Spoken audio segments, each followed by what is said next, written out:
ये कोई बताने वाली बात नहीं है कि साउथ अफ्रीकी क्रिकेट ने एक समय ब्लैक प्लेयर्स के साथ हो रही नाइंसाफी के लिए बैन झेला था और फिर जब से वो इंटरनेशनल क्रिकेट में लौटे तो उनकी एक अलग साख और रुतबा बनने में देर नहीं लगी। लेकिन इस बैन से जुड़े करीब 50 साल लंबे इतिहास के बाद आज भी साउथ अफ्रीकी क्रिकेट स्टेबल नहीं है। आज भी रिजर्वेशन के चलते T20 वर्ल्ड कप जैसे प्लेटफॉर्म के बड़े मंच पर डेविड मिलर को टीम से निकाल दिया जाता है। फाफ डू प्लेसिस पर रेसिज्म का इल्जाम लगता है। कई टैलेंटेड क्रिकेटर्स इस रिजर्वेशन के चलते ही साउथ अफ्रीका छोड़ रहे हैं, मगर ऐसे में कोई क्रिकेटर स्कूल से लेकर डोमेस्टिक प्लेटफॉर्म तक बेस्ट रहने के बावजूद सिर्फ अपने देश के लिए खेलने की चाहत लेकर लगातार मेहनत में लगे रहे और लेट या कम मौके मिलने की बात जानते हुए भी अफ्रीका में ही रुके रहे, तो उस क्रिकेटर की बात करना और कहानी जानना तो बनता ही है। हालांकि आप काफी वक्त से उस क्रिकेटर की जिंदगी का सफर सुनाने को बोल रहे थे, जबकि हम सही वक्त का इंतजार कर रहे थे। और अब जब उस प्लेयर ने सिर्फ इस वर्ल्ड कप नहीं बल्कि वर्ल्ड कप की हिस्ट्री की बेस्ट नॉक खेल दी है, तो जिक्र जरूरी है। वो जिक्र जो एक टैलेंटेड, जिद्दी और देश प्रेमी इंसान की कहानी के कई पहलू समेटे हुए है। वो जिक्र जिसमें योग्य होने के बावजूद पर्याप्त मौके न मिलने का दर्द है। वो जिक्र जिसमें मोटिवेशन है अपने टैलेंट को पहचान कर उस पर स्टिक रहने की सक्सेस का। वो सक्सेस जो हमारे आज के एपिसोड के नायक एंड्रिक क्लासन को न तो रातों रात मिली है और न ही विरासत में मिली है। उस सक्सेस के लिए क्लासन की मेहनत जितनी कमाल है उतनी ही कमाल है उनकी टाइमिंग। मगर हम यहाँ उनकी बैटिंग टाइमिंग की बात नहीं कर रहे हैं, बल्कि यहाँ बात हो रही है कुदरत की उन्हें मौके देने और उनके मौकों को लपकने की टाइमिंग की। तो चलिए क्लासन की इस इंटरेस्टिंग स्टोरी को शुरू करते हैं। लेकिन उससे पहले आपसे एक निवेदन है कि वीडियो को लाइक कर लीजिए और चैनल को अभी तक सब्सक्राइब नहीं किया हुआ है तो प्लीज इसे सब्सक्राइब कर लीजिए। देखिए, सब्सक्राइब करने से आपका कुछ नहीं जाएगा, लेकिन इससे हमें मोटिवेशन मिलता है, जिससे हम आगे आपके लिए और भी अच्छे वीडियोस लेकर के आते रहेंगे। तो क्लासन की कहानी की शुरुआत आज से करीब 32 साल पहले साउथ अफ्रीका के ट्रांसवाल प्रोविंस के प्रिटोरिया में 30 जुलाई को उनके जन्म के साथ हुई थी। क्लासन का क्रिकेट का शौक जुनून में शायद होश संभालने के बाद बना हो, लेकिन पिता पॉल क्लासन जो कि एंड्रिक के बचपन में ही दुनिया छोड़ गए थे, उन्होंने क्लासन को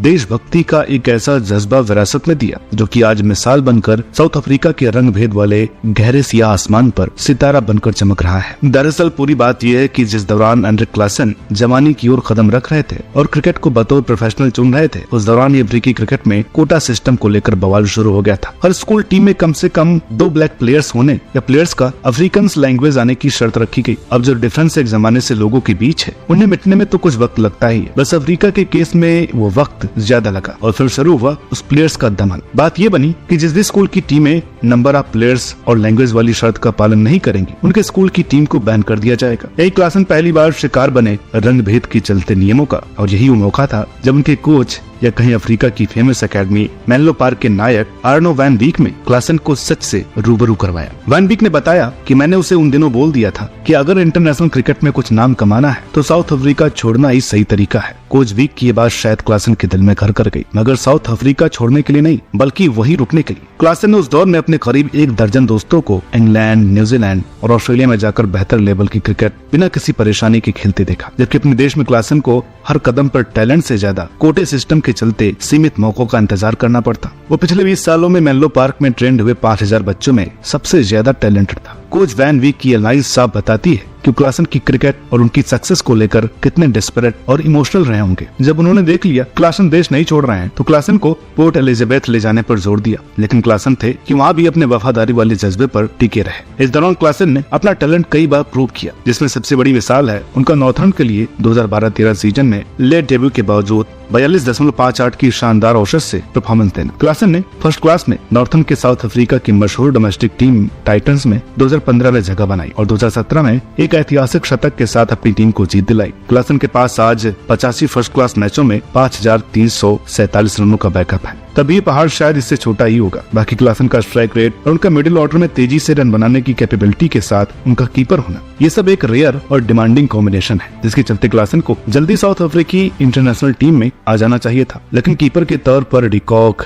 मिडिल ऑर्डर में डू प्लेसिस और मिलर जैसे नामों के चलते क्लासन की राह वैसे ही मुश्किल थी, जिसे और भी सकरा बना दिया साउथ अफ्रीकी क्रिकेट बोर्ड की इंटरनेशनल टीम में सिर्फ 5 वाइट प्लेयर खेलने की पॉलिसी ने। ये वो लम्हा था जब क्लासन को अपने टैलेंट नहीं रंग की वजह से इंतजार करना पड़ रहा था, मगर उनका हौसला बांधने के लिए एक नहीं कई लोग क्लासन के साथ थे। जैसे उस दौरान उनके एक और कोच रहे शुक्री कोनार्ड ने बड़ी मशहूर और थोड़ी कंट्रोवर्शियल बात कही थी, जिसने क्लासन को हौसले के साथ चर्चा भी जरूर दिलाई थी। कोनार्ड ने पॉलिसी और क्लासन जैसे कई प्लेयर्स के नजरअंदाज होने पर सवाल उठाते हुए बोला था कि उसको बैटिंग करते हुए देखना किसी हसीन ड्रिंक के चढ़ने जैसा है। हमने उसे टीम से बाहर रखा है, जबकि वो हम गरीबों का धोनी है। कोनार्ड का स्टेटमेंट इधर खबरों में आया और उधर शुरू हुआ क्लासन का इंतजार खत्म होने का इंतजार। हमने इंतजार खत्म होने का इंतजार करने वाली बात कही है, क्योंकि क्लासन क्रिकेट हिस्ट्री के उन चुनिंदा प्लेयर्स में से हैं जो कई सालों तक डेब्यू कैप के लिए टीम के साथ रहे। क्लासन के लिए ये सिलसिला 2017 से शुरू हुआ और 2018 में इंडिया के अगेंस्ट वनडे कैप तक चला। तभी क्लासन को मौका सिर्फ खेल के तौर पे नहीं मिला, बल्कि उन्हें मौका मिला इंजर्ड फॉफ डू प्लेसिस की जगह। हालांकि अपने पहले मैच में क्लासन 6 रन ही बना सके, लेकिन दूसरे मौके यानी अगले वनडे में वो इंडियन बॉलिंग पर टूट पड़े और 27 बॉल्स में नाबाद 43 रन बनाकर पहली बार इंटरनेशनल लेवल पर अपनी झलक दिखाई। इस महीने के तीसरे हफ्ते में कुछ इस तरह से ही क्लासन ने T20 क्रिकेट में भी एंट्री ली। तब डिकॉक के इंजर्ड होने पर क्लासन 11 में आए और पहले मैच में फ्लॉप रहने के बावजूद दूसरे मैच में जमकर फूटे। क्लासन ने 30 बॉल्स में तेज 69 रन बनाकर शानदार पारी खेली और मैन ऑफ द मैच भी बना। ये पहला मौका था जब क्लासन की डेडिकेशन और सैक्रिफाइसेस को चर्चा इंटरनेशनल लेवल पर मिली, क्योंकि इंटरव्यू के दौरान उन्हें इतने लेट मौके मिलने के सवाल पर क्लासन ने कहा, मुझे आगे भी अब चांस नहीं मिलेगा तो चलेगा। आज की इस इनिंग ने मेरे देश को मैच जिताने का सपना पूरा कर दिया है। ये मेरा लास्ट मैच भी रहे तो मैं खुश हूँ। क्लासन की स्टेटमेंट जितनी इमोशनल है उतनी ही जरूरी भी, क्योंकि क्लासन के जज्बे को दर्शाता है और जब आप पूरे जुनून से किसी चीज को चाहें तो फिर कायनात उसे आपसे मिलाने में लग ही जाती है। और क्लासन के केस में तो पूरी दुनिया सच में उनके टैलेंट को शोकेस करने में लग गई। क्या IPL, क्या ग्लोबल T20 कनाडा, क्या यूरो T20 स्लैम, हर देश की फ्रेंचाइज लीग ने क्लासन को प्लेटफॉर्म दिया और क्लासन ने भी जमकर फैंस बनाए, ताकि अपनी टेक्निक और गेम पर लगातार काम करते रहे। यही वजह है कि क्लासन को जब भी